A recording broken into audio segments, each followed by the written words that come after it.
Alright, so while I was at the gym, I got an email saying my order from the Watch Preserve has been delivered. So we're heading back home. Let's unbox it. See what we got, man. Here is said package. Since I am sweaty and gross, I'm going to take a shower. Then we're going to open this guy up, okay?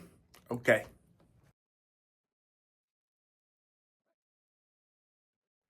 There we go. Here it is. So as you can see, it comes on this cool looking strap. See if the strap has any information on it. Oop. I'm assuming it's leather. It's like a little brown color. But the dial of this watch is what really made me want to buy it. I've been looking for a gold dress watch for a while, so this kind of fits a need. I didn't want to overthink the purchase. I'll tell you why in a second. But let's flip the camera around and talk a little bit about this little beauty that I found. So as you see here, I have a vintage Benrus. This is model 2070-SW. This has a case diameter of 34 millimeters, a lug to lug of 41 millimeters, and a lug width of 18 millimeters. Now you're probably wondering, Luch, that's kind of a small watch on your wrist, and you'd be right.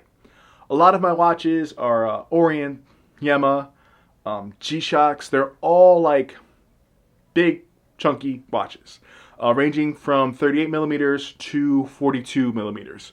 I think the G-Shocks are bigger, right? They're, I think, like 44, 45. They just wear small.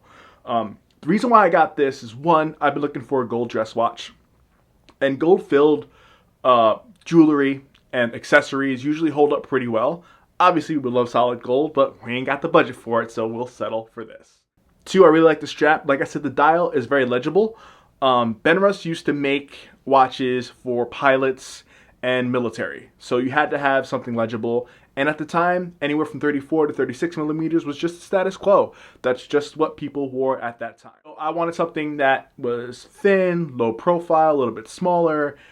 And, you know, with the bigger watches, they just find ways to get scratched up. I got this watch for $85 from the Watch Preserve. I found their content. My sister just sent me one of their Instagram ads one day, and I just kept tabs on them. And I would check the site here and there every once in a while. I had a bunch of watches saved, but this one really spoke to me, and I'm glad that I got it. You know, $85 for a vintage gold watch, I feel like you can't really beat it. And it has an automatic movement, an automatic Swiss movement. What I also like is that Benrus is a company that's from New York.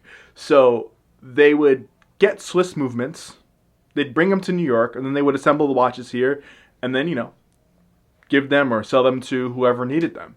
And I think that's really cool. So the fact that I am a New Yorker, I live in New York, I'm from New York, and I'm wearing a watch that was likely made in New York is really, really cool. I'm going to wear it around, I'll take some pictures and show you guys, but I am really excited to wear this watch around, and I can't wait to see what people think.